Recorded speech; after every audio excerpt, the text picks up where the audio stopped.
नमस्कार, एक बार फिर से मैं आप सभी के सामने उपस्थित हूँ बेहद महत्वपूर्ण टॉपिक के साथ। और फाइनली हमारी जो सरकार है वो जाग चुकी है। जाग इस सेंस में चुकी है कि अब वो सभी दवा कंपनियां जो भी दवा मैन्युफैक्चर करती हैं या फिर अदर जो दवाइयां हैं उनके क्या पैरामीटर्स होने चाहिए, उनका हमारे भारतीय जनता पर क्या इफेक्ट पड़ रहा है, इन सारी चीज़ों को मेज़र कर रही हैं। अब जब मेज़र करेंगी तो उसमें बहुत सारी कंपनियाँ फुलफिल नहीं कर पाएंगे उसको, तो फाइनली इसमें भी यही हुआ। हिमाचल प्रदेश में बहुत सारी ऐसी कंपनियां हैं जो गवर्नमेंट के रेगुलेशंस को फुलफिल नहीं कर रही हैं और अब ये 500 कंपनियां बंद हो जाएंगी। ये कंपनियां बंद हो जाएंगी, दैट इज ओके, बट इसमें 50,000 लोगों को लॉस होने वाला है, क्योंकि 50,000 लोग इस कंपनी से बाहर होने वाले हैं, यानी कि बेरोजगार होने वाले हैं। इसी के साथ मैं क्लास शुरू करूं, आपको बता दूं कि न्यू ईयर ऑफर है जिसमें ऑफलाइन क्लासरूम पर आपको 20% डिस्काउंट, लाइव कोर्सेज पर 85% का डिस्काउंट मिल रहा है। फर्दर आप इंफॉर्मेशन ले सकते हैं जाके। तो चलिए इसी के साथ शुरू कर लेते हैं। केंद्र सरकार के फैसले से हिमाचल प्रदेश की फार्मा इंडस्ट्री पर बड़ा संकट खड़ा हो सकता है। लगभग 500 यहाँ पर कंपनियां बंद हो जाएंगी और 50,000 लोग बेरोजगार हो जाएंगे। देखिए, जब हम सच में बहुत बेहतरीन तरीके से रेगुलेशंस फॉलो अप करते हैं ना, तो कुछ इस तरीके की समस्याएं आती हैं। तो इन वर्कर्स को किसी अदर फार्मा कंपनी या फिर कहीं और शिफ्ट कर दिया जाए, क्योंकि अगर ये बेरोजगार भी हो जाएंगे तो भी समस्या ही होगी कि बेरोजगारी दर बढ़ जाएगी ऐसे। तो चलिए, इससे भी बड़ी चिंता ये है कि अगर इन फार्मा कंपनियों के प्रोडक्ट्स ठप हुई तो सामान्य दर्द बुखार से लेकर के कैंसर तक की दवाइयां बनाती हैं फार्मा कंपनीज, इनकी स्कार्सिटी हो जाएगी, यानी कि मार्केट में कमी पड़ जाएगी दवाइयों की। 500 कंपनियां बहुत होती हैं भाई। इसके बाद देखो, इसी वजह से फार्मा कंपनी में लागू किया गया रिवाइज्ड शेड्यूल एम फॉर्म, ये है पूरा इस फसाद की जड़, which is called the revised schedule M form. और इसके रेगुलेशन फुलफिल नहीं हुए, इसलिए ये कंपनीज बंद हो रही हैं, जिसके मानक पूरे करने की डेडलाइन थी 31 दिसंबर रात 12 बजे, ये खत्म हो गई। देश में हिमाचल प्रदेश एक बड़ा फार्मा हब हो जाता है। यहाँ पे बद्दी, बटोरीवाला, नालागढ़, ऊना, सोलन, पावंटा सहित औद्योगिक क्षेत्र में कुल 655 फार्मा यूनिट्स हैं, जिनका सालाना टर्नओवर लगभग 40,000 से लेकर के 60,000 करोड़ का है। नाउ, इससे सरकार को भी टैक्स मिलता है, तो सरकार को भी प्रॉफिट होता है। इसके अलावा हजारों लोगों को कंपनियों में रोजगार मिलता है। नाउ, इन कंपनियों में कौन सी दवाएं बनती हैं? सर्दी, जुकाम, बुखार, कैंसर, अदर जो इंपॉर्टेंट दवाएं हैं like diabetes, high blood pressure, sugar, इन सब की दवाएं बनती हैं। Antibiotic, anti allergy, gas, acidity, ये सारी दवाइयां, मल्टीविटामिन, त्वचा रोग, मानसिक सेहत से जुड़ी दवाइयां ये सप्लाई करते हैं।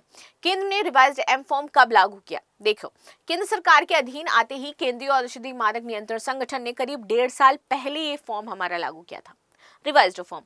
लास्ट इसकी जो तारीख थी 31 दिसंबर 2025 थी। 1.5 साल का समय था इन कंपनियों के पास, लेकिन फिर भी इन्होंने ये कार्य नहीं किए। चलिए, केंद्र सरकार ने एम फॉर्म में क्या लिखा या क्यों लागू किया? तो पिछले कुछ वर्ष में देश की जो दवाओं की गुणवत्ता थी ना, वो गिर रही थी, घटिया दवाएं बन रही थी, संदिग्ध सिरप बनाए जाते थे जिससे बच्चों की मौत हुई। तो इसी वजह से ये कदम उठाया गया। केंद्र का मानना है कि जब तक दवा निर्माण प्रक्रिया पूरी तरीके से नियंत्रित और मानकीकृत नहीं होती है, तब तक मरीजों की सुरक्षा सुनिश्चित नहीं की जा सकती है। इसका कारण है रिवाइज्ड एम फॉर्म को इन्होंने अनिवार्य कर दिया कि अब आपको ये पूरा ही करना होगा। एम दरअसल ड्रग एंड कॉस्मेटिक रूल्स 1945 के तहत किए गए गुड मैन्युफैक्चरिंग प्रैक्टिसेस का नया और सख्त संस्करण था। इसका उद्देश्य सुनिश्चित करना था कि देश में जो भी दवाई बने वो WHO के रेगुलेशन के अकॉर्डिंग बने। इसके बाद यूनिट में जमीन पर्याप्त आपके पास है या नहीं है, ये दिखाना पड़ेगा। एम रिवाइज फॉर्म में आपको माइक्रो लैब दिखानी होगी, एयर होल्डिंग सिस्टम दिखाना होगा, वाटर सिस्टम, GMP मार्क मशीनें, ये सब इसमें आपको शो करना होगा, ताकि मिलावट रहित सुरक्षित प्रभावी दवाई तैयार की जा सके।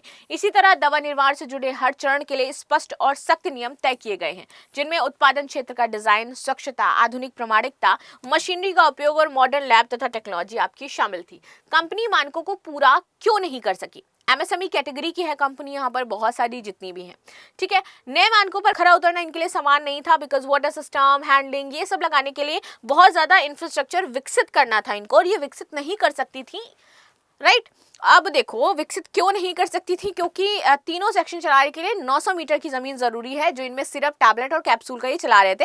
300 मीटर अलग अलग जगह होना चाहिए। पहाड़ी इलाका है, इतना जल्दी ये सारा चीजें नहीं हो पाता है, लेकिन फिर भी 1.5 साल के समय में ये चीजें की जा सकती थी। वो पैसा इन्वेस्ट नहीं करना चाह रहे थे इन सारी चीजों में, इसलिए भी नहीं हुआ। 300 से 500 मीटर जमीन पर स्थापित है। ऐसे में फॉर्म उद्योग को 1 या 2 सेक्शन में ही उत्पादन जारी रखना होगा। फार्मा कंपनियों का इस सख्ती से लेकर के क्या कहना है?